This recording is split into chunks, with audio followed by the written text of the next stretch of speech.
नुपुर झा मिथिला में आप सबका हार्दिक स्वागत है जी। कहिए आप सब कैसे हैं। आशा करती हूँ बाबा बैद्यनाथ की कृपा से आप सब अच्छे होंगे, खुश होंगे, स्वस्थ होंगे। हाँ जी, तो इसी तरह खुश रहिए, अच्छे से रहिए, स्वस्थ रहिए, हंसते रहिए, हंसाते रहिए, नुपुर झा को स्नेह भरा प्यार देते रहिए। तो चलिए, अगर आप मेरे चैनल पे नुपुर झा मिथिला चैनल पे नए हैं तो आपसे निवेदन है कि सब्सक्राइब कर लीजिए, लाइक शेयर कमेंट कीजिए। तो चलिए शुरू करते हैं। पद्म पुराण, पद्म पुराण का नाम सुने होंगे जी। चलिए, ये पद्म पुराण है और इसी से मैं कथा लेके आई हूँ। उत्तम ब्राह्मण और गायत्री मंत्र की महिमा।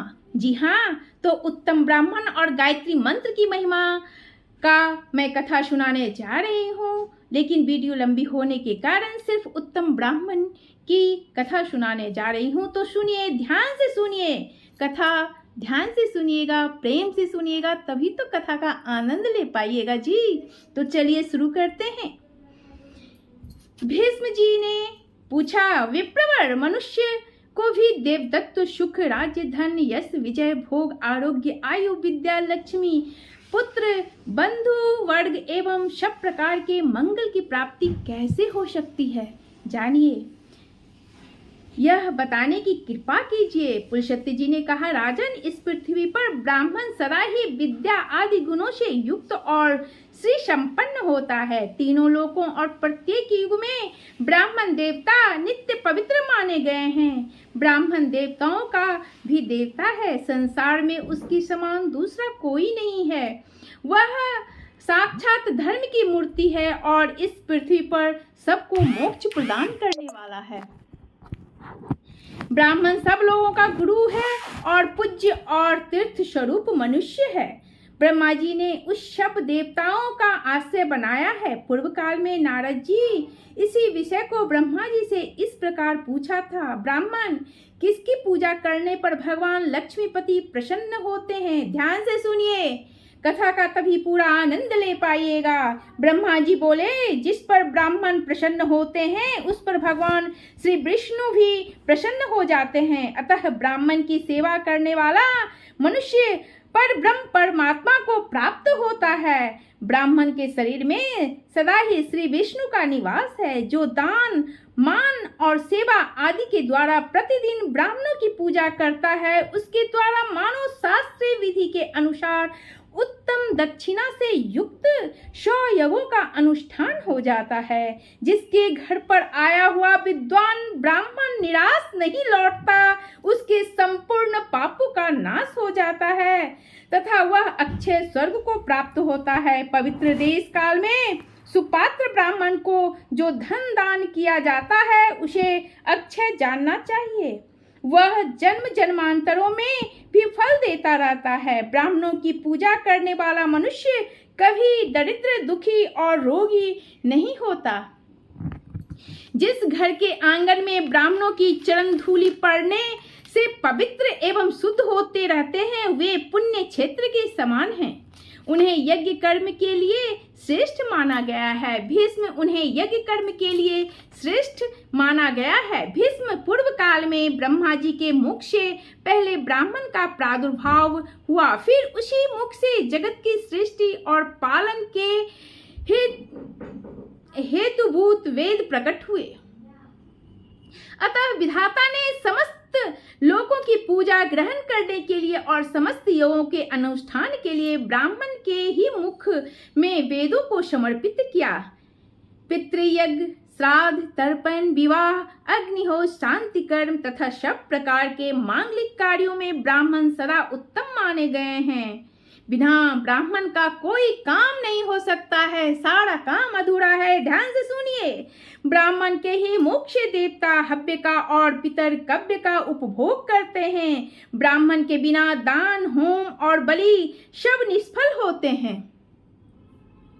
जहाँ ब्राह्मणों को भोजन नहीं दिया जाता वहाँ असुर, प्रेत, दैत्य और राक्षस भोजन करते हैं। अतः दान, होम आदियों में ब्राह्मण को बुलाकर उन्हीं से सब कर्म करना चाहिए। उत्तम देश काल में और उत्तम पात्र को दिया हुआ दान लाख गुना अधिक फलदायक होता है। ब्राह्मण को देखकर श्रद्धा पूर्वक उसको प्रणाम करना चाहिए। उसके आशीर्वाद से मनुष्य की आयु बढ़ती है, वह चिरंजीवी होता है। ब्राह्मण को देखकर उसे प्रणाम न करने से, ब्राह्मण के साथ द्वेष रखने से तथा उसके प्रति अश्रद्धा करने से मनुष्य की आयु छीन होती है। ध्यान से सुनिए, उनके धन ऐश्वर्य का नाश होता है तथा परलोक में उनकी दुर्गति होती है। ब्राह्मण का पूजन करने से आयु, यश, विद्या और धन की वृद्धि होती है तथा मनुष्य श्रेष्ठ दशा को प्राप्त होता है। इसमें तनिक भी संदेह नहीं है। जिन घरों में ब्राह्मण के चरणों से किच नहीं होती, जहाँ वेद और शास्त्रों की ध्वनि नहीं सुनाई देती, जो यज्ञ, तर्पण और ब्राह्मणों के आशीर्वाद से वंचित रहते हैं, वे शमशान के समान हैं। इसलिए ब्राह्मण से या ब्राह्मणी से आप लोग हर वक्त आशीर्वाद लेते रहिए। नारद जी ने पूछा, पिताजी कौन ब्राह्मण अत्यंत पूजनीय है?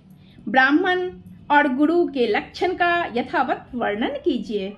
ब्रह्मा जी ने कहा, वश क्षेत्रीय और सदाचारी ब्राह्मण की नित्य पूजा करनी चाहिए।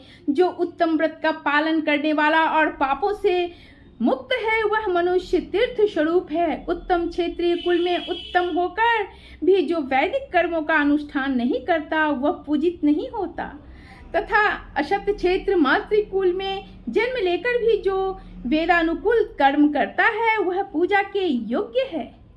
जैसे महर्षि वेदव्यास और ऋषिसिंह विश्वामित्र यद्यपि क्षत्रिय कुल में उत्पन्न हैं, तथापि अपने सत्य कर्मों के कारण वे मेरे समान हैं।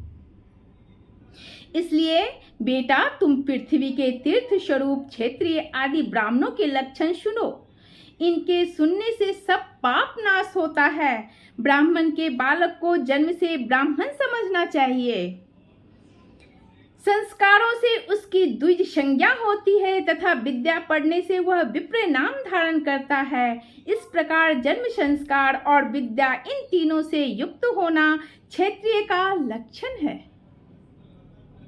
जो विद्या, मंत्र तथा वेदों से शुद्ध होकर तीर्थ, स्नान आदि के कारण और भी पवित्र हो गया है, वह ब्राह्मण परम पूजनीय माना गया है। जो सदा भगवान श्री नारायण में भक्ति रखता है, जिसका अंतःकरण शुद्ध है, जिसने अपनी इंद्रियों और क्रोध को जीत लिया है, जो सब लोगों के प्रति समान भाव रखता